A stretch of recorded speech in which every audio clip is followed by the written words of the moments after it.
Our lives are a string of insights, flashes of inspiration that can be the catalyst for new ideas. However, our pace of life these days means we tend to miss some of them completely. I'm Dave Hill, and I'm the host of the Simple Reflections podcast, a fortnightly series of interviews with people from all walks of life. Our conversations are an invitation to reflect on some of the simple insights my guests have had that have gone on to have a profound impact on their lives. So grab a cuppa and a biscuit, join us, slow down for a little while and see what shows up for you. Welcome to the next episode of the Simple Reflections podcast. Today I'm joined by Masha Liashenko from Poland, or based in Poland. Masha is a coach, mentor and speaker and has been working with the Three Principles Global Community to found and set up the Ukrainian and Russian speaking elements of the Three Principles Global Community. So it's very much language based rather than geography based. Masha, thank you so much for agreeing to come and join me today. Thank you. I'm very glad that we can have a conversation. Yeah, me too. Me too. I've been, as I mentioned the other day when we were speaking, I've been interested in what you're doing from afar for a couple of years now, and being a Ukrainian speaker and with all that's going on in the world at the moment, your passion for wanting to be of service and help people that are struggling in a really quite a terrible set of circumstances has been really admirable. And I just wondered what the biggest thing you've learnt from leaning into a massive global problem, what that's actually been like for you and for the people that you've been supporting over the last couple of years, really. Before the full ranged war evolved and everything started happening in 2022, I was working mostly with people who were experiencing emotional suffering of any kind. Mm-hmm. Loss, trauma, family issues, divorce, death of loved ones, in a very small scale, in the scale of one personal life of someone. Mm-hmm. So the war is about the scale of suffering, basically, because what was happening in the life of just some individual or just separate individuals, and people were experiencing different circumstances on their personal level that were happening and actually are still happening on top of it. Mm-hmm. Besides the war. Now it became more of a experience of not just some community, but really global experience for the people who are Ukrainians, who live in Ukraine, who are connected through relatives or friends, and especially for those who are in that situation within our country. It's just about the scale of it more, because things like that in a smaller scale are happening in many, many, many lives, just with different forms of those circumstances. It's just that the intensity and just the length of the circumstance of the atrocities, of the tragedy, is making it very obvious. And while you absolutely can be very alone in your personal tragedy, whatever it may be, this is the kind of tragedy that you are not alone experiencing it. You belong to the large group of people who are experiencing in a very different way, but basically you're going through that as a part of the large group of people. Is that something you've noticed in terms of community coming together, with this shared experience of living in a war zone and having to deal with all of the uncertainty that brings? Are you finding that people are taking comfort in each other's company more than they might have done if it had been, those more familiar, I'm going to say lower scale, but I don't mean it in that sense, but more personal tragedies, I suppose? Are you finding there's more community there? People tend to close when they're experiencing suffering. We're making it private. Like that's how the Western culture, like we do our private life privately, kind of thing. Many, like some circle of friends or relatives might know something like that. But I did notice that people started to appreciate each other more. Even people who are strangers, they appreciate having a fellow human being by your side. And I think people, they just got a chance to actually like shine their light sort of in that circumstances. And for those who they were helping, it was an opportunity to see that they're not alone in that. There are people who actually care for a fellow human being who they might not even know at all. It's some stranger. Because I heard from someone of our colleagues, like when there's a tragedy, look for a helper, because they're always helpers. At a difficult time, they're always helping people. They're always those who are just coming to help, coming to reach out. People are sacrificing their personal resources, starting with time and finances, and up to their homes, their hearts, their attachment, and the desire to be there for people. So that's what I'm noticing. And it's not only for Ukrainians within Ukraine, it's very international. So everybody, there's so many families in all over the world, in Great Britain as well, who just accepted people into their homes. Like that's kind of an unthinkable thing to think about a little bit, right? In our time. And it gives so much hope. Like at the same time, the thing that is happening, it's just so devastating to think that it is possible, like in the time of modern civilization and stuff like that. But then at the same time, the level of support, encouragement, just humanity in the hearts of people, and empathy and active help, not from people who are assigned to that. It's their task, their job to help, but from people who just people, ordinary human being. Yeah, it's heartwarming to see. It's a shame that it needs to happen. That's an obvious, but it's heartwarming that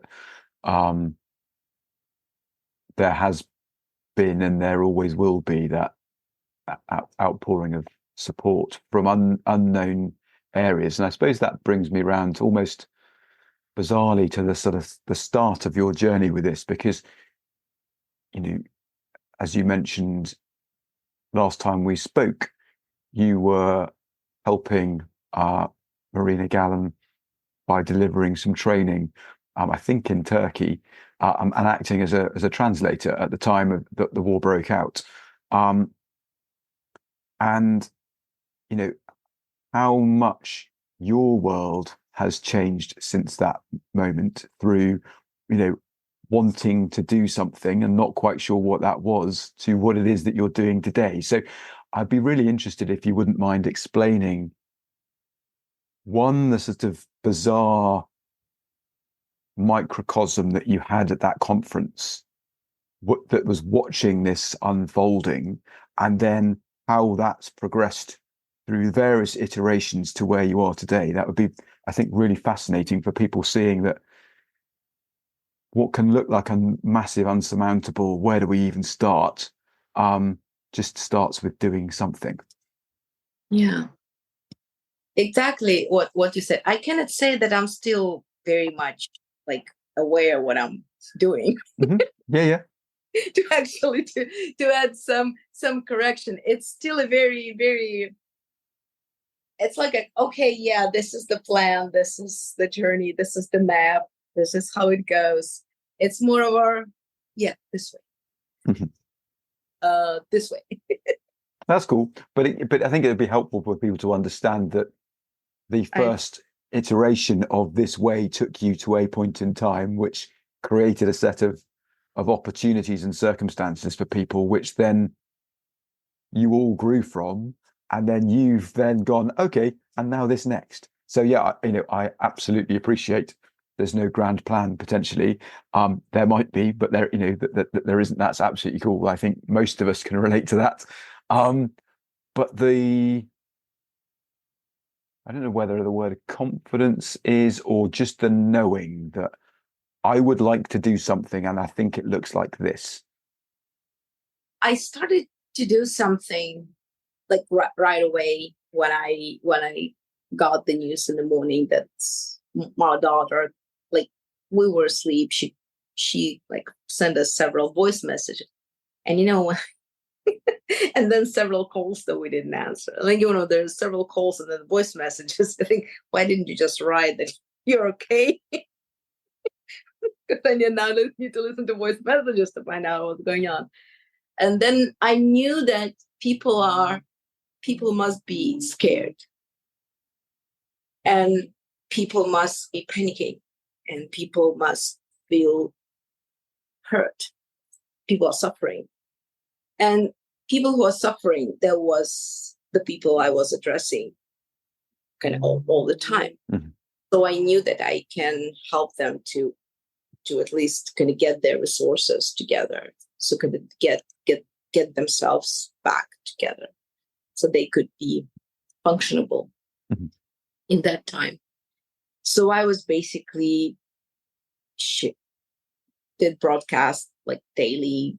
It was the first day. The next day I flew to Turkey daily, and I was just talking about the things that I knew, that some exercises to kind of calm down, or just talking about how we all need to be really kind of rooted on our like some inner fundament, not to be carried away from all the circumstance and news and everything, that we need, that we are also needed, that we are needed. If we are somewhere, it means we can be of help to those who are weaker, to those who suffers more, to someone whose situation is worse than ours.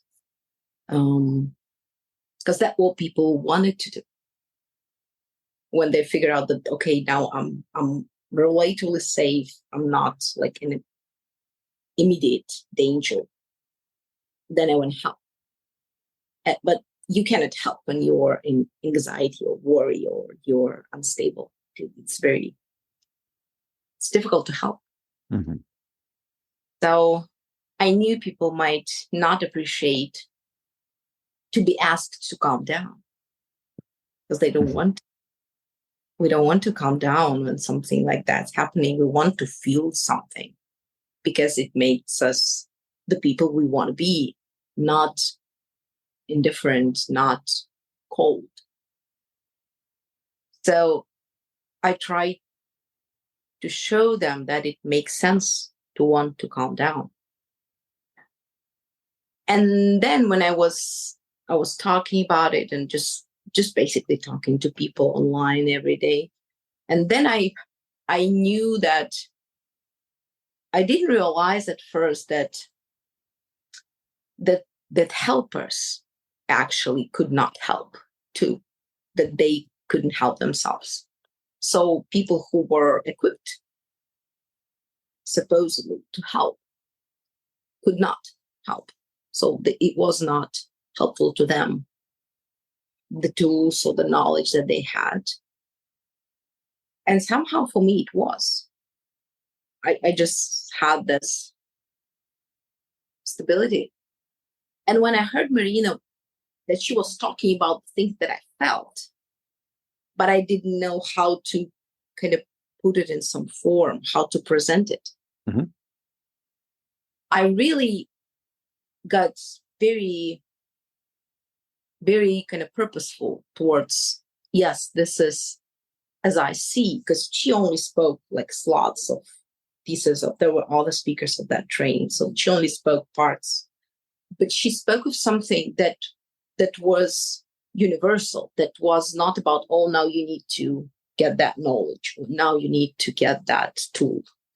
It was like about everything. It was easily, it could be easily used to any situation, to approach any suffering, to approach any problem, any circumstances, including war. And so, and I heard her saying that she was speaking with someone, and then she said, I need 8 hours to teach that. And I kind of got that, heard what she was saying. And after that, or in the break, I asked her, Marina, can you give me 8 hours? Because I heard you need 8 hours to teach that. Could you just set apart 8 hours as soon as possible? And I would just gather whoever I can get, so people would get help. And I was very grateful that she agreed.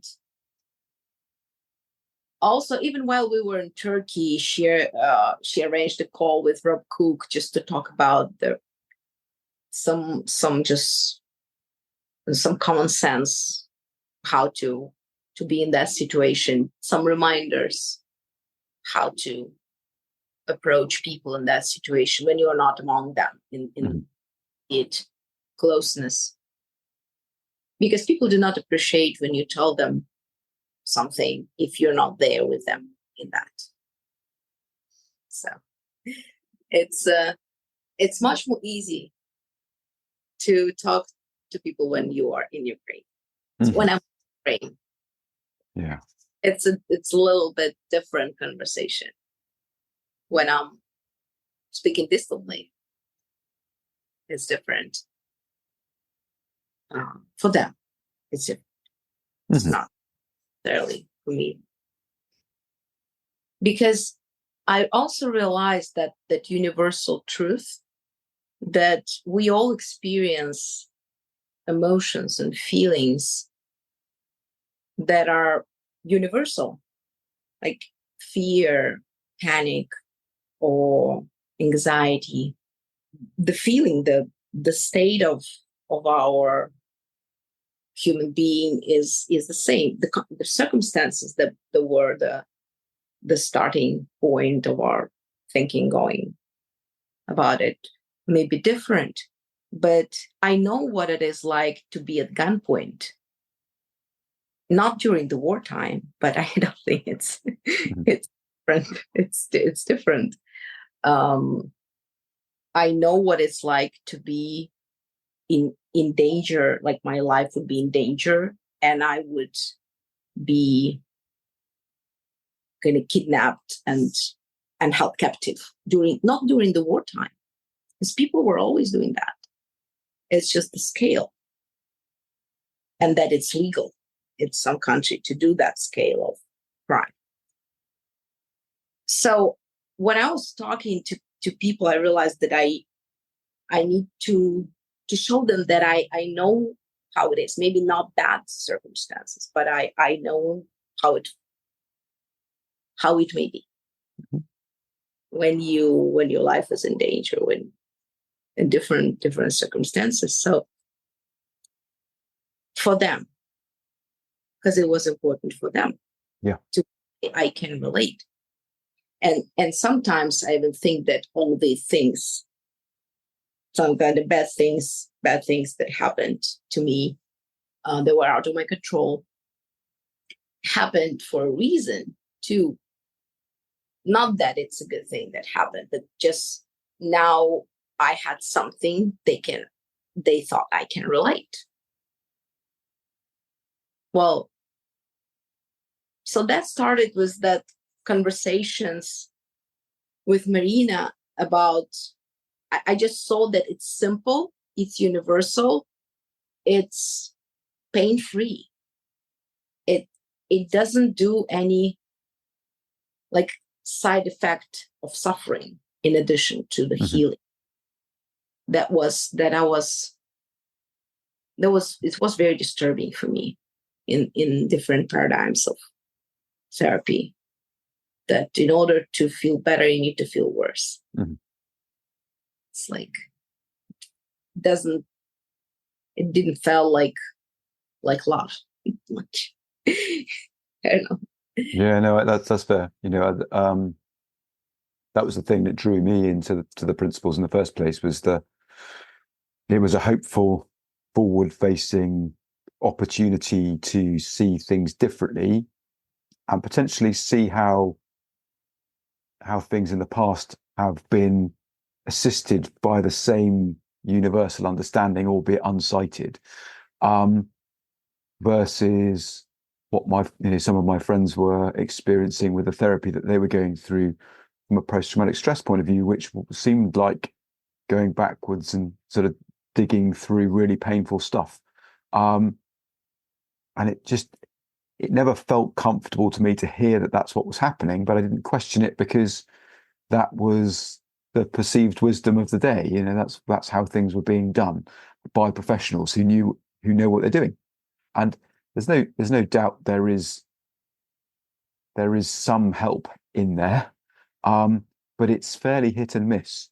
And the hits, I noticed, tend to be when someone had a different frame of reference for it going forwards, in a sense of that can't touch me anymore, and the world's my oyster, rather than, oh my goodness, I'm broken as a result of, I need to be watchful for all of these things in my life to keep myself safe. Now, there's nothing wrong with the latter. It sort of does keep you safe, but it also keeps your world small and it keeps you on the lookout the whole time. Whereas the ability to take stock of the knocks that we take through life and learn from them and see how they might be of service to us and others, as you quite eloquently pointed out, is fascinating, because there are always going to be knocks in life. We never know quite what's around the corner, but knowing that we're fully equipped to deal with them, we might not know the solution, but we're fully equipped to work out what that might be. That's really reassuring. That's so after that program that we had, there were many people who came seeking for help, basically seeking for help. There were like 500 something people there. And Marina, apparently, she shared that there is a global community, that there's some board of directors that she's a part of, and she shared that they want to come and help too. And at first I was like, is it good or bad? And then she said, no, like that's they actually, like, I know them, they're good. What they're doing. I said, okay. And then I thought, actually it's even better, because otherwise that knowledge, information will be attached to Marina, as if she is the source of the help. And in fact, it's absolutely opposite. The source of the help is within every human being. So we had, I don't know, like 7 or 8 presenters at that program, and we gathered all the questions, and it was all based about help and calm and peace, and this, that you can rely, that you have innate well-being, that you can rely on it, that you can rely on that inner guidance that every human being has, and not just every human being, everything relies on it, on that system, that life system, whatever we call it. And then I realized that I just need to keep sharing that I just need to equip people who help other people, whether they're professional helpers, just kind of to raise their professional competence, or if they're not professional, they're volunteers. This is the thing, they can learn fast. Mm-hmm. Help very fast. Not like they need years to get a degree or something, because it felt so right. Because if we needed so much of intellectual knowledge to be sane, to stay sane, it means that every mother needed to get a PhD in psychiatry. Mm-hmm. And that's not natural. That's doesn't look like this is the way of life. We are allowed to have children without any special education. It means that we have all we need to raise them and make them fruitful and active and mature. Somehow we lost it on the way, but this is the way to get back to this. Yeah. I think rather than lost it, we created a whole load of structure around it and said, this is more important than that. And therefore sort of relinquished what it is to be a human being to, a set of circumstances and rules that have been created again by human beings, all with the best of intentions in the main, to try and make sure best practice gets passed on, forgetting that before all of the best practice was dreamt up, people have been doing it for thousands of years. Yeah. The quote from Einstein comes to me about it, that I really like the thought that he said. The intuitive mind is a sacred gift, and the rational mind is a faithful servant.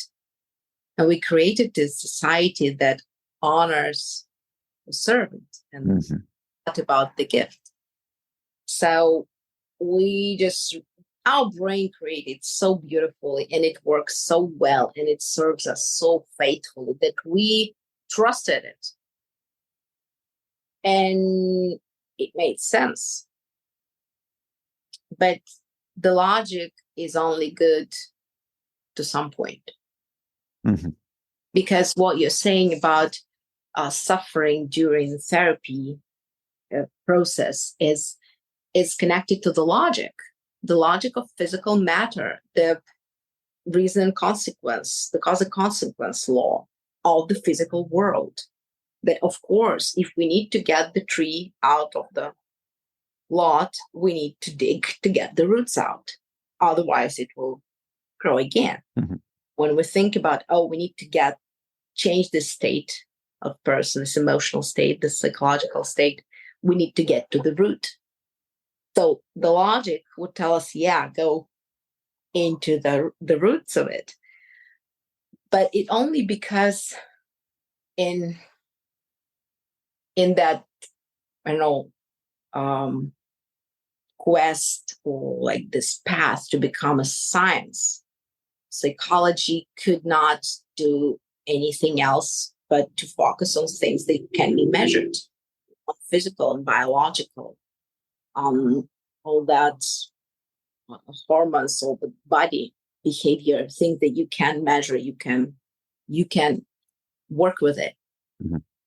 Because if we go beyond that,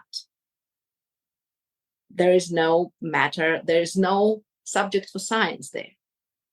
Well, maybe there is now with the quantum theory a little bit, right?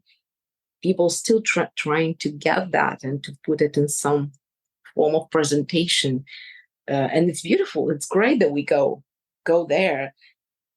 But for it's very hard to create a theory or some subject or some subject of study without anything tangible. Well, yeah, I think there's a really interesting sort of two sides to the scientific coin. There's the science that people learn and have confidence in because they've proven it to be true. And on the flip of that, there's also the experimental science, where people are testing the boundaries of what's known because they know it's not completely there yet. Now, in order to be able to train people, we need to train them on the stuff that we know. Yeah, old stuff. On the old stuff. So there's sort of, I'm going to be very rude here. There's stale science and there's fresh science. Yeah, it's one way to speak about it. I would rather, I don't know how familiar you with the Gospels. It says the kingdom of God is like a man of knowledge who takes out from his closet the old and the new.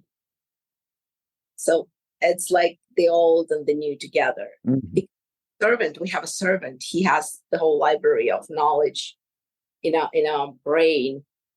But then the master is how to use it.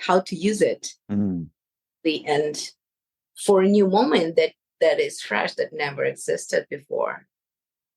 And yes, when we don't look for new in the new moment of life, which is new, we are new. This moment of life is new, but we will forget, or we're just not aware of it. We got retrained into like watching back rather than looking forward. Then we only have the old knowledge, the old habit of doing things, and we not checking if it's good for the new moment. So we're stuck with old menu, we're stuck with old routine, we're stuck with old way to work and back home. We're stuck with old ways because they worked once. Yeah. No. I like I said, I was being a bit rude with the stale bit. That they're inseparable. Yes. We wouldn't be where we are today in terms of our exploration of the new without having gone through all of that stuff. And there's absolute solid, helpful information in there. It's just if we find ourselves permanently in that, we aren't going to be uncovering new, fresh stuff that's going to be of more benefit and open up more opportunity. Yeah. It's about being adequate now, our state of mind, or being adequate to the moment that we live in. Because, I mean, all the science, the medical science also evolved very much from the years, and because there were always wise healers, wise doctors, wise teachers, wise whoever, handyman, people who had an idea how to use that, how to fix that. Yeah, absolutely. You mentioned that the population you're serving in Ukraine take more from it when you're physically there. We haven't really said much more to that. I wondered if it'd be helpful to explain what it is that you do when you go to Ukraine, and how regularly that is, and how operating in a war zone is when you're trying to help people understand how peace runs through them, despite the fact there's stuff dropping from the skies around them. It's like several things are happening. It's just the fact itself that I'm traveling there, not just while I'm there, but just the fact that I'm visiting Ukraine. And also the fact that my family's there. My father is in Ukraine, my daughter and her husband are in Ukraine, so my extended family is in Ukraine. So usually when I come, I help the helpers. I meet with people who are already my students. We get a group together to encourage one another. Then also I did just a seminar for helpers, for people who needed just some more to be able to help other people. We were talking about the listening to your inner wisdom and how it is helpful in every circumstances. And I know that, like, my body, it's got used to living in a safe environment. So my reactions will never be the same as the reactions of people who are in like non-ending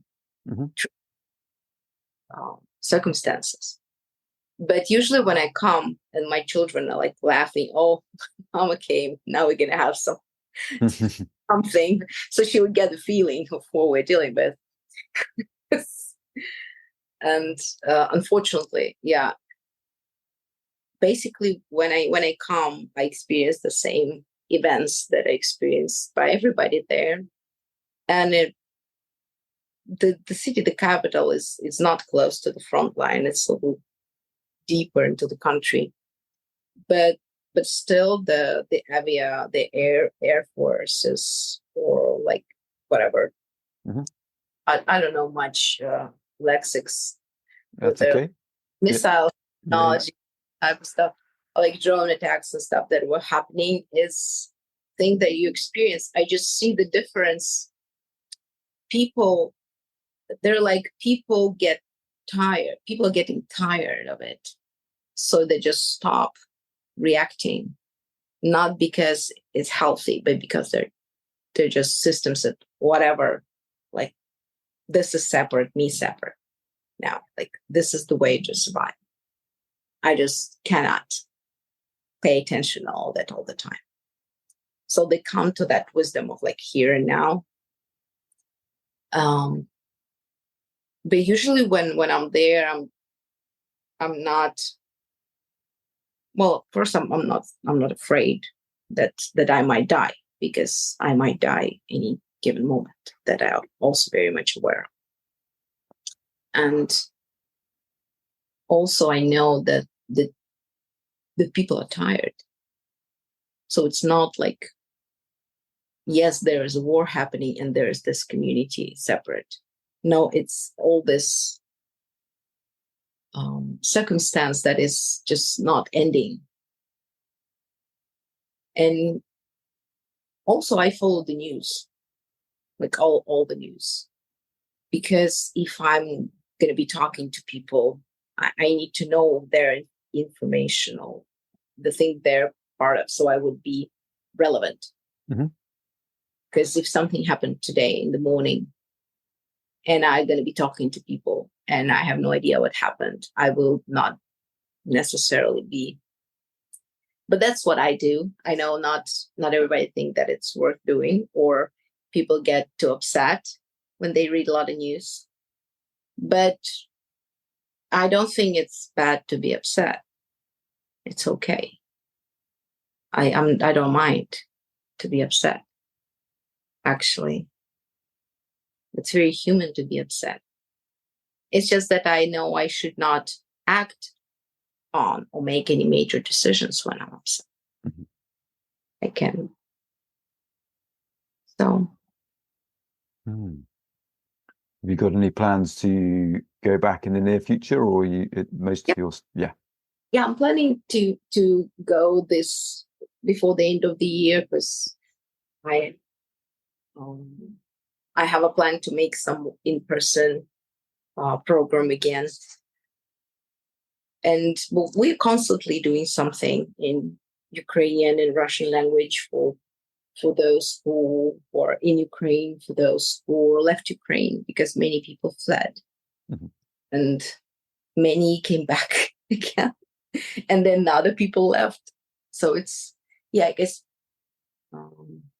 it's one thing when you had a dream to travel, and now you travel, not a good way though.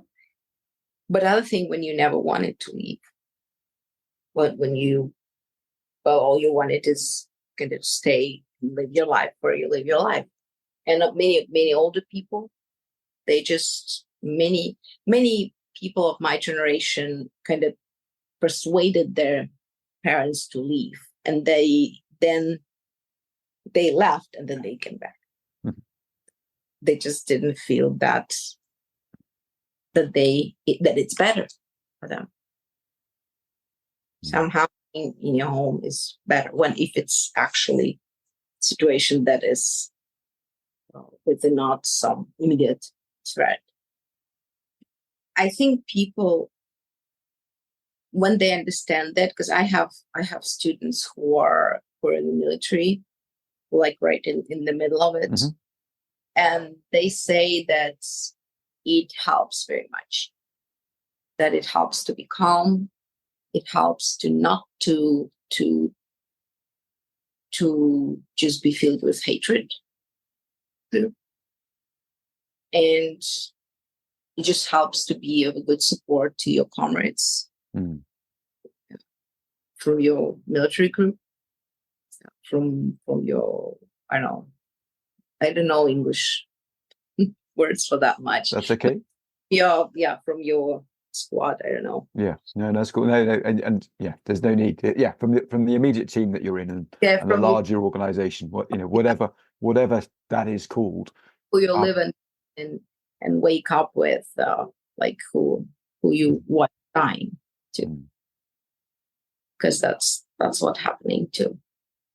So to have an access to your resources, it's one thing when you're a civil person, another thing when you're military, and I'm not, so I can only share from the perspective of another person who is, that to be able to really to tap to that source of calm, of trusting life, and not to add any more stress, because it's already enough.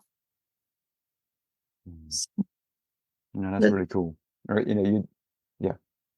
It's amazing how hearing something at a conference, hearing a sort of, we can teach this in 8 hours, where that conversation has taken you to today, and the breadth and reach that you have, in a really helpful way for people that are, really up against it in terms of dealing with the day-to-day. So, amazing, absolutely amazing. Well done you, and well done them as well for realizing that they've got it, as do their friends, and they can be helpful despite everything that's going on. So no, I wish you all the very best with all of that. And yeah, I'd love to help where I can. Masha, thank you so much for joining me today. I know you've got some things coming up that are in Ukrainian and Russian. If people want to get in touch with you, what's the best way to do that? And if there's anything, particularly that you'd like me to share through the podcast, that I can put in links, just let me know afterwards, and I can add them. My Facebook, LinkedIn, Instagram. I will make sure they're added. Yeah. Thank you so much for joining me. This has been awesome. So yeah, and if people want to explore that, and if I know there are many people who Ukrainian speakers and Russian speakers, but they also speak English, so it's different when it's in your heart language, as I say. It's so it's a great opportunity to explore that in the language that you are primarily thinking about, in or dreaming in that language. Yeah, no, that's cool. Yeah. Thank you for joining me today. You're welcome. Speak soon. Thank you for joining us today. If you've enjoyed the conversation, feel free to subscribe and join me and my new guest next time. If you're interested in the work I'm doing, or you think I can be of service to you or your organisation, please email dave@simplicityofmind.co.uk. Remember, see if you can find time to slow down and reflect. Those simple ideas might be worth listening to. Take care and I hope you can join me in a couple of weeks.